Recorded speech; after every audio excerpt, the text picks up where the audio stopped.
하나님의 은혜와 사랑하심이 날마다 여러분 삶 가운데 충만히 있길 축복합니다. 지난 시간들을 이렇게 싹 돌아보는 시간들을 요즘은 좀 더 많이 갖고 있는 것 같아요. 제가 개인적으로 쉬는 시간이지만 그 시간에 책도 보고 또 지난 시간들을 정리하는데 한 권의 책이 나왔습니다. 아모스 영성이라 해서 우리 차준희 교수님이 쓴 책이기도 합니다. 특별히 이 아모스 영성은 우리 교회에서 처음 설교했었던 것들을 정리해서 한 권의 책으로 나왔는데 제가 책을 판매하러 나온 것은 맞습니다. 왜냐하면 여기는 우리 교회와 굉장한 인연이 있기 때문에 그렇습니다. 한국교회에서 아모스서를 전체적으로 설교할 수 있는 것들은 거의 없어요. 그런데 유일하게 우리 교회에서 시작됐던 아모스의 설교가 예언서 부분에 대한 많은 부분들의 설교가 시작되었고, 그래서 한 권의 책이 되었는데 특별히 율전교회에 대한 이야기를 오랫동안 교수님이 느꼈던 것들을 정리했습니다. 그리고 그것을 한 권의 책으로 나왔기에 여러분들이 반드시 보셔야 될 필독서가 아닐까 생각을 하면서 오늘 여러분들에게 말씀을 시작하려고 합니다. 왜 이 말씀을 드리냐면, 오늘을 부정하게 되어지면 놀랍게도 오늘을 부정하는 것이 아니라 지난 시간을 부정하게 되어진다는 것, 이것을 요즘 깊이 생각하게 되어집니다. 내가 현재의 아내와 남편을 부정하게 되면 여러분 어디로부터 출발하는 줄 아십니까? 바로 결혼하기 전 가장 아름답다라고 가장 사랑스럽다고 했었던 두 사람의 아름다운 사랑 자체를 부정하는 결과를 가져다 주기 때문에, 그러므로 비록 지금은 서로 갈등이 있다 할지라도 입술로는 최소한 서로 미워하거나 원망하지 않기를 정말 부탁드립니다. 왜 그런지 아십니까? 성경이 그 사실을 말하고 있어요. 이스라엘 백성들은 광야의 기간 동안에 원망과 불평을 합니다. 그 원망과 불평 뒤에는 뭘 얘기하는 줄 아십니까? 그들이 출애굽할 때 애굽의 상황들, 즉 하나님의 놀라운 은혜와 기적 자체를 부정하는 그런 엄청난 범죄를 저지르고 있기에 주님께서도 하나님께서도 특별히 이스라엘 백성들의 이야기를 하고 있는 거예요. 너희들의 원망과 불평하기 전에 먼저 내가 너를 애굽에서 구원하였던 그날을 결단코 잊지 마라. 왜? 내가 오늘 불평하는 순간 나를 구원해 주셨던 구원의 그 본질적인 의미를 잃어버리기 때문이라고 이스라엘 백성들에게 교훈하고 있는 것입니다. 저는 오늘 우리들의 신앙도 마찬가지 아닐까 생각해 봅니다.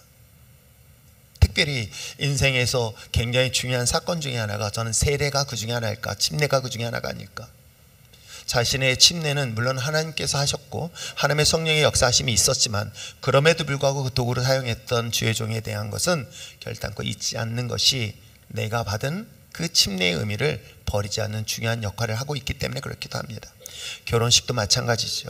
저는 인생의 모든 것도 다 마찬가지 아닐까 생각해 봅니다. 어쩌다가 차준희 교수님을 학교 다닐 때 만나서 인연이 되어서 지금까지 할 수 있었던 것은 그 받은 은혜 때문에 그것에 대하여 그 은혜를 잊지 아니하겠다는 그 마음을 저는 간직해 왔듯이 여러분도 마찬가지입니다. 비록 지금은 만족하지 못하고 불평스럽고 또 마음에 불편함이 있을지라도 그래 입술로는 절대로 불평하고 원망하지 마시기 바랍니다.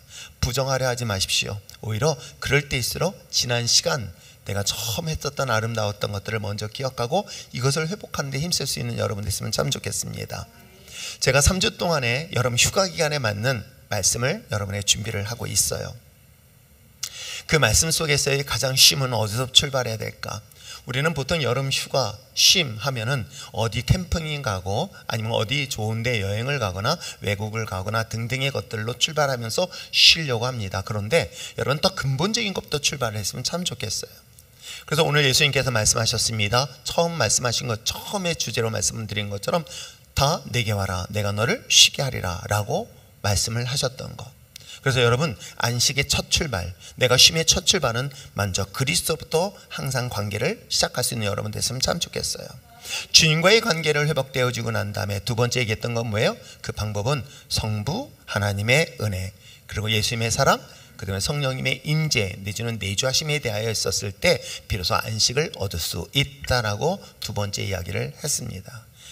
그리고 난 다음에 오늘 말씀하고 있는 게 뭘까요? 자, 나의 쉼, 내가 안식의 쉼의 시작은 예수 그리스도, 바로 성령 예수 그리스도로부터 출발해라. 그렇다면 이것은 어떤 방법으로 해라? 하나님의 은혜, 예수님의 사랑, 성령님의 내주하심. 자, 그런 다음에 중요한 것은 이제 자신의 문제예요. 이제 여기서부터 내 문제가 이것을 쉼을 얻기 위하여 해결해야 될 이야기가 오늘 본문 이야기예요. 내가 정말 쉬기를 원하신다면, 안식을 원하신다면 가장 해결해야 될 문제가 뭘까? 그래서 오늘 본문을 보면서 딱 한 단어만 기억하시면 좋겠어요. 뭐예요? 쓴뿌리. 이것이 해결되지 않으면요, 여행을 갔다 와도 여전히 피곤함은 계속될 것이고, 또 뿐만 아니라 오히려 그 쉼이 고통으로 바뀌어질 수 있습니다. 이 쓴뿌리가 해결되지 아니한다면 여러분 어떻습니까? 물론 예수 그리스도 통하여 쉼을 얻고 성부, 성자, 성령님의 임재하심, 그런데도 불구하고 은혜의 그 마지막 순간에서 걸림돌이 되어지는 것은 뭘까? 하나님의 능력이 없어서가 아니에요. 하나님의 사랑이 없어서도 아닙니다. 성령님의 능력 내주하심이 없어서도 아닙니다. 문제는 뭐냐면 내 자신의 안에 있는 걸림돌의 문제인 거예요. 그래서 오늘은 특별히 내 안에 걸림돌에 대한 문제를 제거해서 여러분의 진정 안식, 쉼을 날마다 그리스도 안에서 풍성히 누릴 수 있는 여러분 됐으면 참 좋겠습니다. 여러분은 하나님의 아들인 예수 그리스도 육신을 가지고 이 세상에 오신 가장 중요한 이유, 목적이 무엇일까요? 예수님이 이 땅에 오신 가장 중요한 이유, 그리고 그 목적이 무엇일까? 그것은 깨어진 관계를 회복하기 위해서 주님은 이 땅에 오셨습니다. 하나님과 인간의 관계가, 그 아름다웠던 관계가 그 깨어진 것 또한 죄였습니다. 그래서 이 문제를 해결하기 위해 주님이 이 땅에 오셨으니 주님을 통해서 하나님과 나와의 관계를 회복하는 것.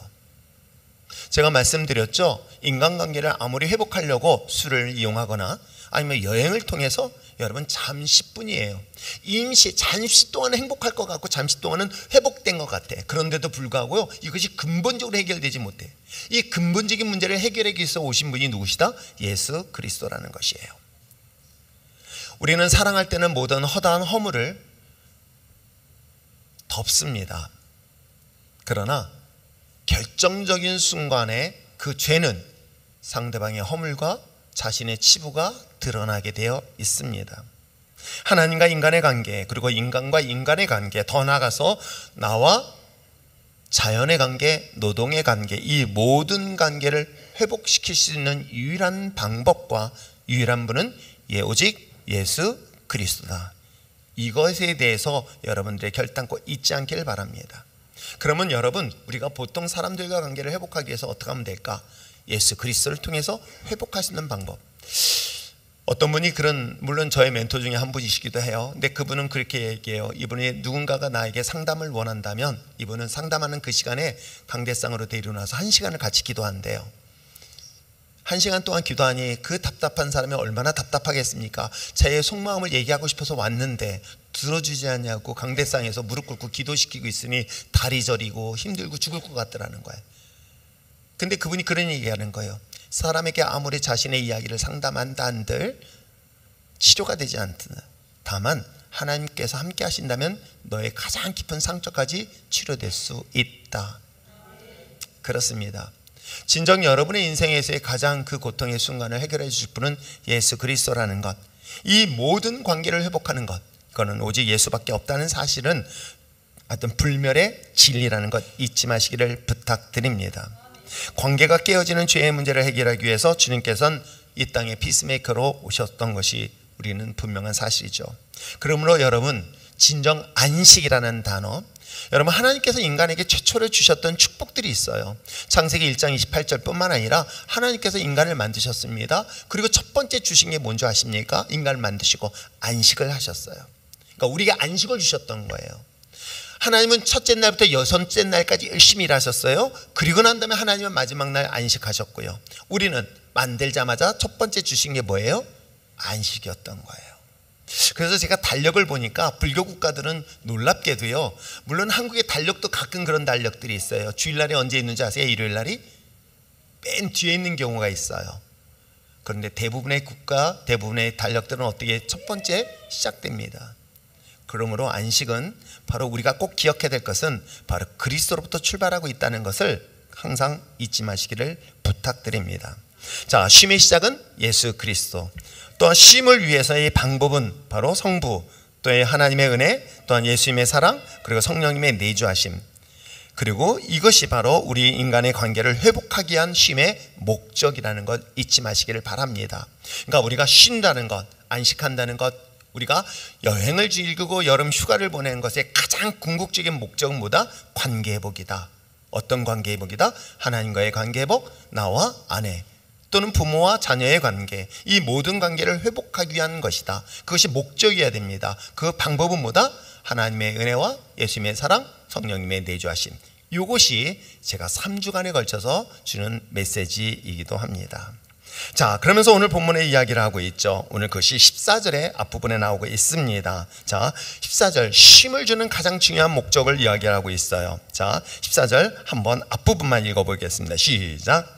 모든 사람과 더불어 화평함과 거룩함을 따르라. 이거예요. 아, 하나님은 우리에게 안식을 주셨어. 그럼 뭐 하라가? 피스.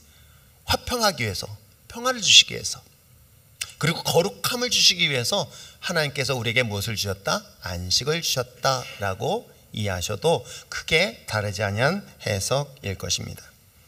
그러나 여러분 어떻습니까? 그런 하나님의 은혜가 오래가지 못합니다. 사람과의 관계도 마찬가지예요. 어제 청년부들하고 성경 공부하면서 그런 얘기 했지만 막 은혜 받아가지고 눈물을 흘리면서 콧물을 흘리면서 막 하는 거 그 다음날 주일날 예배 빼먹어요. 이건 뭐지? 하면서 저도 고민할 때가 있어요. 그저께도 막 성령 충만해서 은혜 받았다고 했는데 그 다음날 안 보여. 아, 이게 뭐지? 라고 하고 궁금할 때가 있어요. 그러기에 하나님의 은혜가 계속 지속될 줄 알았어요. 그런데 여러분 어떻습니까? 그 은혜는 잠시, 이곳에서 예배 속에서 은혜를 받고 난 다음에 나가면서 뭐예요? 그 은혜를 잠시 여기다 내려놓고 나가잖아요. 그런 경우 없습니까? 그래서 그 은혜를 잠시 동안 받았다가 잊어버려요. 서연이가 그랬어요. 뭐라 그랬는지 아세요? 내가 예수님을 끊었다고. 그리고 맨 앞자리에 앉아 있어요 지금. 그러니 그건 과연 뭘까? 왜 그럴까를 한번 좀 고민하게 되어집니다. 목사로서는 사실 이게 굉장히 목회적으로 딜레마에 빠지기도 하고요, 슬럼프에 올 때가 사실 참 많이 있어요. 젊었을 때는 금방금방 회복됩니다. 어때요? 젊었을 때는요, 피부도 전 생생해가지고요, 제가 엎어져 자서 얼굴에 자국 생겨도요, 조금 시간 지나면요 금방 펴져요. 지금은요 하루 종일 아니라 일주일 가요. 그래서 엎어지지 말라고, 엎어져 이렇게 하지 말라고 맨날 그래요. 주름 더 생긴다고. 아, 이게 굉장히 오래 간다는 것을 점점 피부로 삶으로 느끼고 있습니다. 하나님의 은혜가 오래 가지 못하고 인간의 관계도 마찬가지로 오래 갈등 관계가 잠시 동안이었지만 오래 가지 유지되지 못하는 그런 이유들, 그런 문제의 이유 원인에 있어서는 사실은 우리는 대부분의 사람들이 환경 내지는 상대방에게 원인을 찾는 경우가 의외로 참 많이 있어요.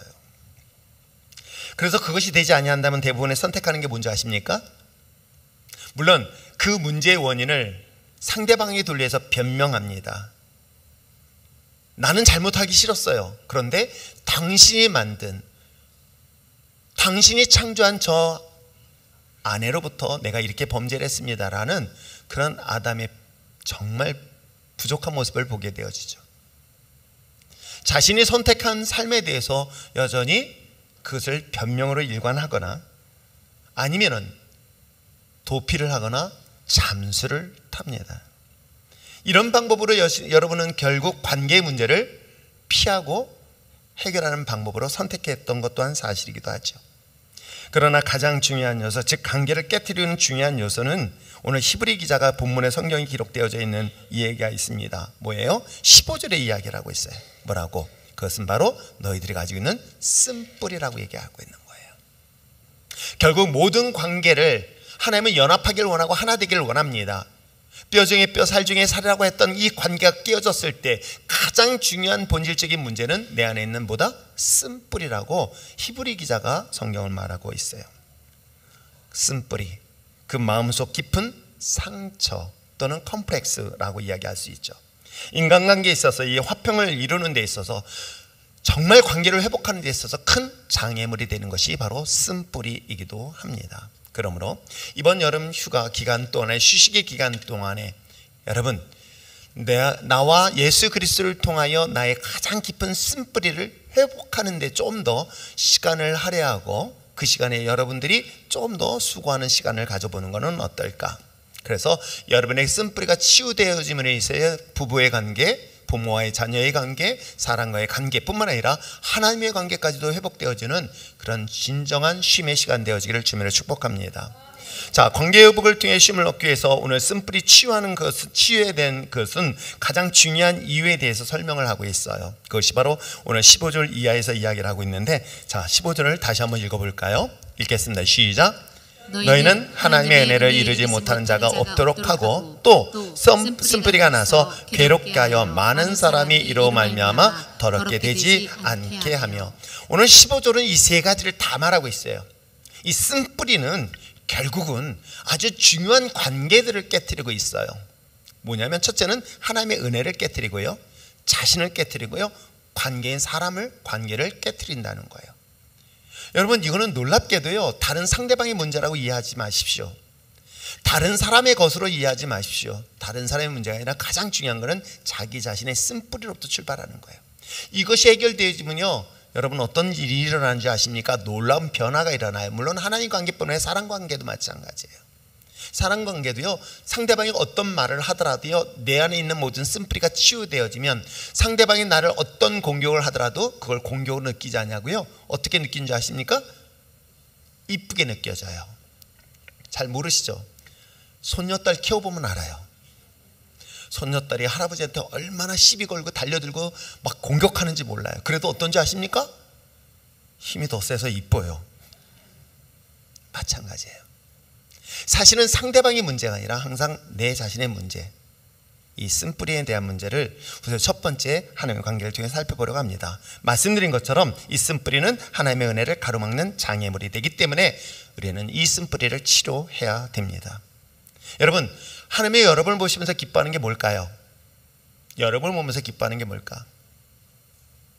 11조 많이 드리는 거? 봉사 많이 하는 거? 그런데 히브리서 11장 6절에 하나님이 기뻐하는 것이 있어요. 하나님은 믿음을 우리를 보시면서 기뻐하신다. 하나님의 믿음 없이는 우리 하나님을 기쁘시게 할 수 없다라고 히브리 기자가 분명히 이야기를 하고 있는 거예요. 그러므로 하나님께 나아가는 하나님을 믿어야 되는 것, 하나님 앞에 나가는 자들은 하나님을 믿는 자로서 그것을 곧 하나님을 기쁘시게 한다라고 성경은 기록되어지고 있습니다. 하나님께 나가지 못하고 신뢰하지 못하는 것들은 뭐 때문일까? 그는 하나님을 사랑하지 못하는 것, 뭐 때문이라고 얘기하고 있어요? 그게 바로 쓴뿌리라고 이야기를 하고 있어요. 자신의 상처가 치유되지 아니한 사람일수록, 자신의 상처가 깊으면 깊을수록 놀랍게도요, 하나님에 대한 의심, 그리고 더 나아서 하나님에 대한 신뢰까지도 흔들리는 경우들을 의외로 많이 봐요. 내가 하나님에 대한 것들을 신뢰하는 게, 하나님이 나를 신뢰하는데도 불구하고 내가 하나님을 믿지 못하는 것은 여러분 하나님에 대한 존재가 아니라 내 안에 있는 깊은 숨겨진 상처 때문이라는 거. 버림을 받아본 상처를 가진 사람은 스스로가 하나님을 버려요. 왜 그런지 아십니까? 하나님이 나를 버릴 걸 알고 있기 때문에. 그래서 항상 그런 질문과 대답을 많이 해요. 이러면 하나님이 정말 자를 버리시면 어떻게 해요? 하나님은 나를 사랑하지 않으시면, 나를 미워하시면, 이런 질문과 이런 답을 하는 분들을 의외로 참 많이 만나요. 여러분이 무엇을 해서, 여러분이 나쁜 짓을 해서? 아니에요. 그래도 하나님 사랑하세요. 그랬더니 성경을 보니까 하나님 미워하시고 막. 여러분, 하나님의 미움, 그 강력한 메시지 뒤에는 그 안에 숨겨져 있는 그 뜻을 여러분 아십니까? 전 성경을 보면서 과거에는 구약의 하나님을 보면 시험들 만한 조건의 하나님이세요. 맞아요. 하나님은 화도 내시고 분노도 하시고 막 심판하시고 죽여버리시겠다는 이야기를 들을 때마다 이 하나님이 진짜 사랑의 하나님이실까? 라고 고민할 때가 있어요. 그런데 성경을 묵상하고 성경을 깊이 보면서 발견한 게 하나 있어요. 하나님이 깊은 사랑을 그 안에서 찾게 된 거예요. 내가 너를 버리겠다라고 이야기한 것 뒤에는 너 제발 좀 돌아올래? 너 진짜 그러면 내가 너 버릴 거야? 그거를 몇 년 동안 하셨는지 아십니까? 자, 이제 900년을 넘게 그 얘기를 하세요. 세상에 누가 그렇게 오랜 기간 동안에 내가 그렇게 협박만 하면서 하나님 버리지 않냐고 포기 못하신 사람이 과연 누가 있을까요? 여러분의 자녀가 아마 1년 동안 마음고생 시키고요, 여러분 마음에 상처 주는 일들을 한번 해보세요. 1년만 해보세요. 그러면 어떤 줄 아세요? 가문은 아니라 그냥 땅에 묻어버리고 싶은 마음 생기지 않아요? 그런데도 하나님은 그걸 몇 년 동안에 969년 동안을 참으시면서도 그들을 돌아오길 원하시는 것이 하나님의 사랑이었던 거예요. 그런데도 불구하고 내가 갖고 있는 그 쓴뿌리 같은 상처들이 스스로가 하나님 나를 사랑하지 않을 거야, 하나님 이래서 나를 버리실 거야 라고 그 하나님의 사랑을 받아들이지 못하는 그런 상태에 이르는 것들을 수없이 보게 되어집니다. 이거는 하나님과 관계뿐만이 아니에요. 사람과의 관계도 동일합니다. 인간관계도 그런 관계에 영향을 미치더니 누구도 믿지 못하는 그런 불행한 삶을 선택하게 되어지죠. 미움, 분노, 의심, 이 부정적인 생각, 이건 자신과 타인의 삶까지도 파괴할 뿐만 아니라 더 중요한 것은 그 하나님의 은혜까지도 부정하는 결과를 가져다 줍니다. 쓴뿌리, 즉 이게 열등으로 나타나는 그러한 방어들이 때에 따라서는 굉장히 소심하게 나타나는 현상이 있는가 하면 아주 적극적으로 공격하는 성향도 드러냅니다. 예배를 생각하면은 예배는 분명 하나님을 만나는 자리예요. 그래서 오늘은 특별히 제가 찬양 인도하면서 예배자를 확 잡아버렸어요. 우리가 하나님 앞에 연주하는 게 중요한 게 아니라 예배하는 드리는 것이 중요하다, 그 얘기를 강조하면서 같이 예배드렸어요. 분명 예배는 하나님의 은혜의 자리고 축복의 통로임에 틀림없습니다. 그런데 이 축복의 통로의 자리가 저주에 대한 사건으로 바뀐 것 아세요? 예배는 분명 하나님이 기뻐하는 자리고 그것은 축복의 통로가 되어지며 하나님 만나는 거룩한 자리가 되어야 되는데 그 예배가 자신의 쓴뿌리 때문에 그것이 저주로 바뀐 사건, 그것이 바로 가인과 아벨의 사건이었던 거예요. 가인이 갖고 있던 열등의식이 동생의 제사를 질투하여 동생을 죽이는 최초의 살인사건이 일어난 배경이 되었던 거예요. 어디 그뿐이겠습니까? 가장 샘플로 될 수 있는 사람이 바로 사울이라는 인물이기도 합니다. 그는 12지파 중에서 베냐민 지파, 12지파 중 가장 작은 지파예요. 그 베냐민 지파 중에서도 가장 작은 집안의 아들이기도 합니다.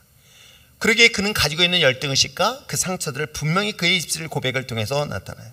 그런데 그것이 결국은 하나님의 은혜를 가로막는 장애물이 되었던 성경적 역사를 가지고 있기도 합니다. 사랑하는 성도 여러분, 그렇기 때문에 여러분이 가지고 있는 그 쓴뿌리에 대하여 이것이 하나님의 은혜를 가로막고 있는 장애물이라는 것을 첫 번째 잊지 않기를 부탁드립니다. 자, 쓴뿌리를 제거해야 될 가장 중요한 하나님의 은혜를 가로막고 있는 장애물 뿐만 아니라 자기 자신을 파괴까지 한다는 것을 성경은 말하고 있어요.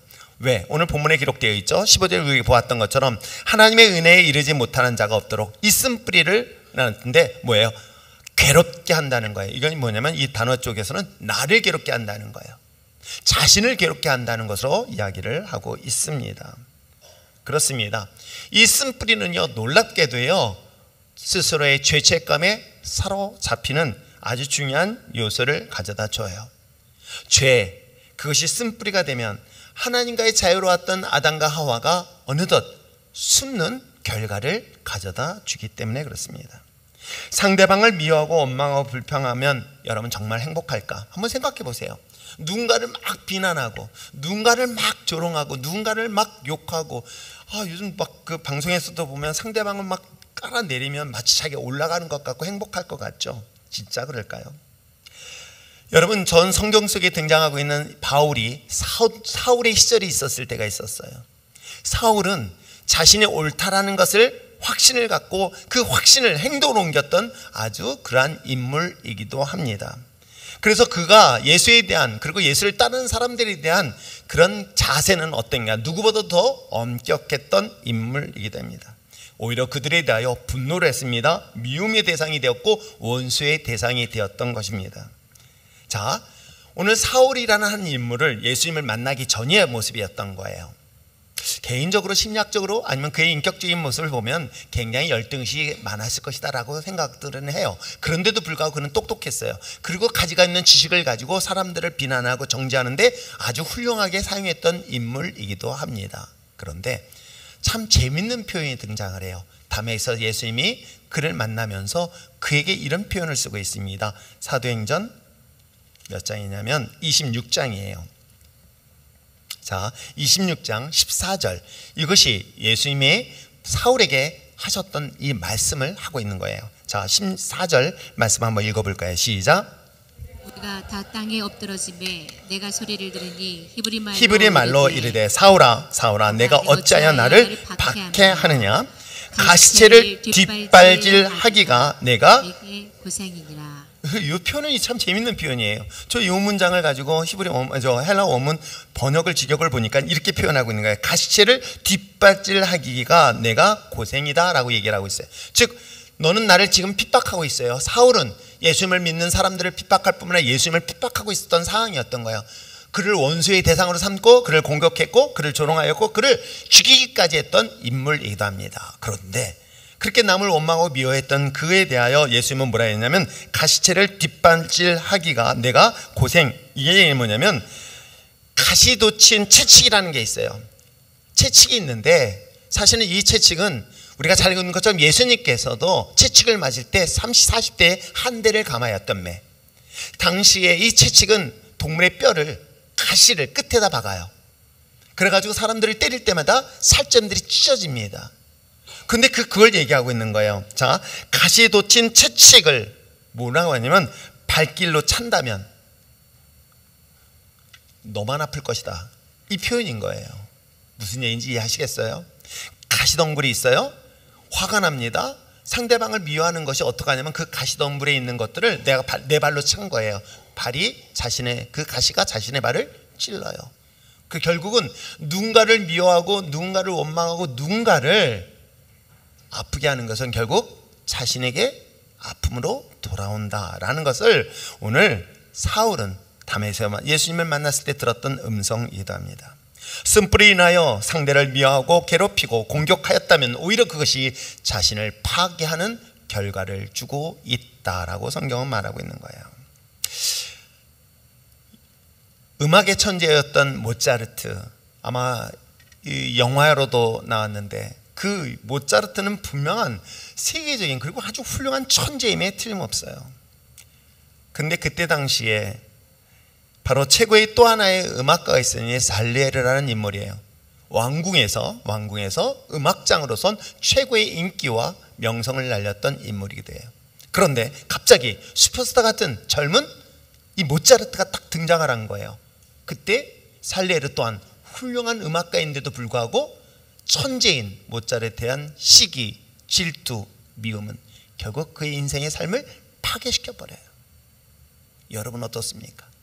결국은 이 쓴뿌리는, 누군가를 미워하는 이 쓴뿌리는, 누군가를 원망하는 쓴뿌리는 놀랍게도 자기 인생을 파괴하는 그런 인생의 수많은 사례들, 그리고 성경의 이 사실뿐만 아니라 우리의 삶의 현장 속에서도 발견하게 되어집니다. 자신을 파괴하긴 그 쓴뿌리, 그 열등의식, 그 낮은 자존감은 우리가 제거해야 될 두 번째 이유가 되는 것입니다. 자, 하나님의 은혜를 가로막는 장애물이 될 뿐만 아니라 자기를 파괴시킬 뿐만 아니라 어떻게 해요? 자신뿐만 아니라 주변의 사람들까지도 파괴하는 결과를 가져다 줍니다. 그것이 바로 15절 후반부에 기록되어져 있죠. 많은 사람이 이로 말미암아 더럽게 된다라고 이야기를 하고 있는 거예요. 즉, 내 부정적인 언어는 또 다른 누군가에게 부정적인 영향을 미치고 있다는 거예요. 내 더러운 말은 또 다른 상대방에게도 더러운 영향을 미칠 수 있다라고 이야기를 하고 있는 거예요. 부정적인 언어와 부정적인 행동은 놀랍게도 가까운 사람들에게 심하게 영향을 미치고 심지어는 그의 인생까지도 파괴하는 영향을 미치게 됩니다. 그러므로 사랑하는 여러분, 우리가 들어야 될 말과 듣지 말아야 될 말, 즉 마귀의 속삭임은 이럴 때 숨어라, 떠나라, 헤어지라 등등 마치 우리를 위로하는 것 같지만은 가까운 사람들과 헤어지고 그 관계를 파괴하는 이것들에 대하여 잘 분별할 수 있는 여러분 됐으면 참 좋겠습니다. 우리가 이런 관계에 이런 부정적인 말을 할 때 이 사람과 관계를 끊어, 그 얘기를 하는 게 아닙니다. 관계를 끊으라고 얘기하는 것보다는 오히려 우리가 들어야 될 것과 들었지 말아야 될 것들을 항상 귀를 잘 분별할 수 있는 여러분 됐으면 참 좋겠어요. 자신 안에 쓴뿌리, 원망과 분노 또한 이 적개심은 가장 가까운 사람, 주변의 사람들을 영향을 미친다. 그렇기 때문에 음행하는 자에 대해서 주의하고 또 에서 또한 주의하라고 성경은 말하고 있어요. 가장 자신의 소중한 그 어떤 특권을 어떤 가벼운 양식 하나로 바꿀 수 있는 이러한 모습에 대하여서도 조심하라고 성경은 분명히 이야기를 하고 있는 것입니다. 왜? 오늘 17절에 그렇게 얘기하고 있죠. 더 이상 그들에게는 회개할 기회가 없다라고 이야기를 하고 있어요.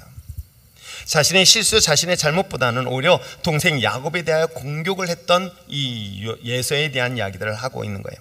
그것은 말씀드린 것처럼 관계를 끊으라는 것이 아닙니다. 내가 들어야 말과 듣지 말아야 될 말들을 분별하면서 이 자리에 설 수 있는 여러분 됐으면 참 좋겠어요. 부정적인 언어를 하는 사람이 있다고 한다면 그를 위해서 기도하십시오. 그리고 그 말을 여러분 분별하면서 들을 수 있는 여러분 됐으면 참 좋겠습니다. 내가 들어야 될 소리를 하나님의 소리로 먼저 우선순위를 들을 수 있는 여러분 됐으면 참 좋겠습니다. 자, 말씀드린 것처럼 이 쓴뿌리는 하나님의 은혜를 가로막는 장애물이, 그리고 자신을 파괴하고 자신의 주변의 모든 상황들을 파괴한다라고 했습니다. 그것이 15절 이야기예요. 자, 그렇다면 그 결과가 말씀드린 것처럼 결국은 하나님을 보지 못한다. 14절 후반부에도 그렇게 얘기를 하죠. 아무도 주를 보지 못할 것이다. 이것이 얼마나 무서운 얘기인지 모릅니다. 여기서 하나님을 보지 못한다는 것은 결국은 구원을 받지 못한다라고 결론적으로 말하고 있는 거예요. 여러분, 우리는 여름 휴가를 보낼 때에 우리는 여행을 가고 바닷가를 가고 산을 가고 등등등 이런 시간에 모든 시간의 에너지를 다 쏟습니다. 근데 진짜 쉼은 어디서부터 출발해야 되는가를 다시 한번 진지하게 고민해 보시길 바랍니다. 여러분의 쉼의 시작은 어디로부터? 예수 그리스도로 출발하십시오. 그리고 예수 그리스도를 통해서 출발할 때 하나님의 은혜와 예수님의 사랑, 그리고 성령님의 내주하심에 대하여 깊이 생각하시길 바랍니다. 그러면서도 불구하고 내 안에 있는 쓴뿌리를 발견해 보시길 바랍니다. 이 발견하지 아니한다면 결국 하나님의 은혜뿐만 아니라 나 자신, 그리고 더 중요한 것은 관계까지 회복할 수 없다는 것이겠죠. 물론 세상의 사람들은 세상의 방법을 가지고 이것을 해결하려고 하지만 그 방법은 오래가지 않음을 우리는 분명히 보게 되어져. 그래서 사마리아 수가성의 여인에 있는 것처럼 이 예수님께서 주신 이 생수는 한 번 마시면 어떡하다? 영원히 목마르지 않을 것이다. 여러분, 이것처럼 은혜가 어디 있습니까? 부부의 관계가 정말 죽을 때까지도 그 관계가 회복되어지고, 부모의 원수 같은 자녀의 관계가 그런 회복을 통해서 기쁨을 누릴 수 있다면 그것처럼 정말 놀라운 은혜가 어디 있습니까? 우리는 너무나 많은 시간들에 대한 에너지를 그런 쪽에다 쏟아넣지만 그건 잠시일 뿐이에요. 그러나 더 근본적인 하나님과의 관계를 통해서, 예수님을 통해서 여러분의 진정한 안식과 평안을 누릴 수 있는 여러분 됐으면 참 좋겠습니다. 자, 그렇다면 적용점을 한번 살펴볼까요? 이 쓴뿌리를 해결하기 위해서 그러면 어쩌라고, 어떻게 해야 됩니까? 그걸 여러분들이 진지하게 이번 휴가 기간 동안에 생각해 봤으면 참 좋겠어요. 첫 번째 뭐냐면 먼저 발견하는 것이 중요해요. 내 쓴뿌리, 나를 발견하는 게 중요하다. 자신을 발견하는 것, 자신을 인정하는 것, 자신의 쓴뿌리를 인정하고 발견하는 것부터 출발하지 않는다면 여러분, 이 문제는 절대로 해결할 수 있다 없다? 없다. 사실은 모든 사람의 문제를 외부에 돌리지만 사실은 내가 변하면 세상은 변하게 되어 있습니다. 여러분, 그렇지 않습니까? 내가 안경을 빨간 색깔을 끼느냐 하얀 색깔을 끼느냐에 따라 세상은 달리 보이게 되어 있어요. 세상은 똑같아요. 세상은 변하지 않았어요. 상대방도 변하지 않을 수 있습니다. 그런데 내가 변하니까 사람이 바뀌어서 보일 수 있는 것 여러분 아십니까? 저는 그걸 경험했어요. 원수 같았던 사람이 내가 예수님을 통해서 내 인생이 바뀌고 났더니 그 원수가 더 이상 원수가 아니라 정말 사랑하는 사람으로 바뀌게 된 거예요. 제가 아침에 예배 시작하기 전에 우리 집사람한테 어느 노 부부의 사진을 보내줬어요. 그랬더니 아마 우리 집사람은 늘 노인네 두 분이 누워있는 그 모습이 좀 보기 좀 안쓰러웠나 봐요. 그런데 저는 그 모습이 너무 아름다운 거예요. 8, 90이 넘은 노인 두 분이, 한 분은 그 안에 하필이면 반대가 됐나?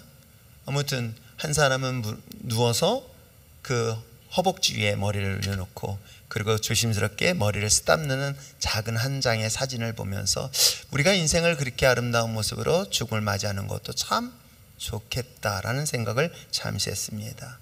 그러기 위해서는 여러분, 자신의 쓴뿌리를 진정으로 발견하고 인정할 수 있는 것부터 출발하셔야 됩니다. 왜요? 사람은 본능적인 방어 기제가 있어요. 아세요? 그걸 부정하려고 합니다. 또는 감추려고 합니다. 마치 에덴 동산에서 죄를 짓고 난 아담과 하와가 자신의 죄를 부정하거나 숨거나 감추는 것처럼. 그런데 놀랍게도 이사야는 예수님을 하나님의 음성을 듣고 난 다음에 자신을 인정해요. 나는 더러운 입을 가진 자, 부정한 입을 가진 자라고 자신을 고백해요. 갈릴리 홀스에서 예수님을 만났던 베드로는 어떻습니까? 여러분, 예수님이 너 죄 졌어 한마디도 안 했어요. 그냥 깊은 곳에 그물을 던지라고 얘기했던 것뿐이에요. 근데 놀랍게도 그는 뭐라고 고백했는 줄 아십니까? 나는 죄인으로소이다. 자기를 발견하는 거예요. 자기를 발견하지 않고 자기의 쓴뿌리를 고백하지 아니한 순간에는 여러분 이 문제는 절대로 해결될 수 없음을 얘기해요. 무엇을? 저는 그 말씀을 통해서 찾는 거예요. 그래서 저는 이걸 찾으면서 하나님의 말씀 뭐다? 찾자. 이걸 잘 기억하세요. 찾자. 왜? 그 다음에 이야기가 바로 구하는 것이 나와서 그래요. 자, 내 자신의 모습을 발견하고 있다고 그것을 인정했다고 한다면 여러분 그것을 바로 하나님의 도우심을 구하는 방법밖에 없어요. 하나님의 구원하심을 은혜로 구하는 것, 자신의 쓴뿌리를 해결할 수 있는 것은 오직 예수 그리스도밖에 없다는 사실. 십자가의 은혜를 구하는 것. 그러면서 찾고 구하는 거예요. 그럼 그 다음에 뭐가 나올까요? 뭐가 나온다? 대답도 안 하네. 찾고 구하고 성경 공부로 들어갑시다. 다시 한번. 자, 찾고 구하고 뭐 하나? 두드려라. 얘기 성경 이분들은 교회 처음 나왔나? 찾고 구하고 두드려라. 그 두드리는 게 뭘까? 화평을 위한 수고를 하시길 바랍니다. 하나 되기 위하여 여러분 그냥 되지 않아요. 그에 따른 수고가 필요하고요, 헌신이 필요합니다. 물론 상대방이 자신처럼 자신을 발견하고 인정했다면 이건 금방 시너지가 깊어져요. 그런데 그렇지 못해요. 나는 변했지만 상대방은 안 변할 수 있어요. 그러나 내가 변한 이상은 내가 그만큼의 수고와 헌신이 필요하겠죠. 왜? 나를 변하신 건 내 노력이 아니에요. 십자가의 은혜 때문에 나를 변하셨기 때문에 그래요. 십자가의 은혜로 인하여 내 쓴뿌리가 치료됐기 때문에 그런 거예요. 내가 수고했다고요? 내가 노력해? 아닙니다. 십자가의 은혜 때문에 내 쓴뿌리가 회복된 거예요. 이게 치유되어졌으니 나는 내가 이 치유받은 나를 다른 사람, 즉 상대방의 남편이든 아내이든 또는 동료이든 아니면 자녀이든 내가 그만큼의 수고가 필요하겠죠. 노력이 필요한 것입니다. 관계 회복을 위해서 쉼의 시간을 갖는 게 바로 그런 의미는 아닐까. 그래서 저는 이 수고는 두드리라는 의미로 생각해 봤어요. 이 전체는 뭐예요? 기도라는 뜻이겠죠. 하나님의 뜻을 찾고 그 다음에 수고하고 구하고 그 다음에 두드려라. 그래서 이번 쉼의 시간 속에서 주신 이 메시지를 가지고 진정 여러분의 안식이 여러분의 가정을 회복하고 관계를 회복하고 그리고 더 나아서 이웃과의 원수관계까지도 다 회복되어져서 진정 어느 곳이든 하나님이 우리에게 주신 참된 평안을 가지고 풍성히 누리며 살아갈 수 있는 저와 여러분 되시길 축복합니다.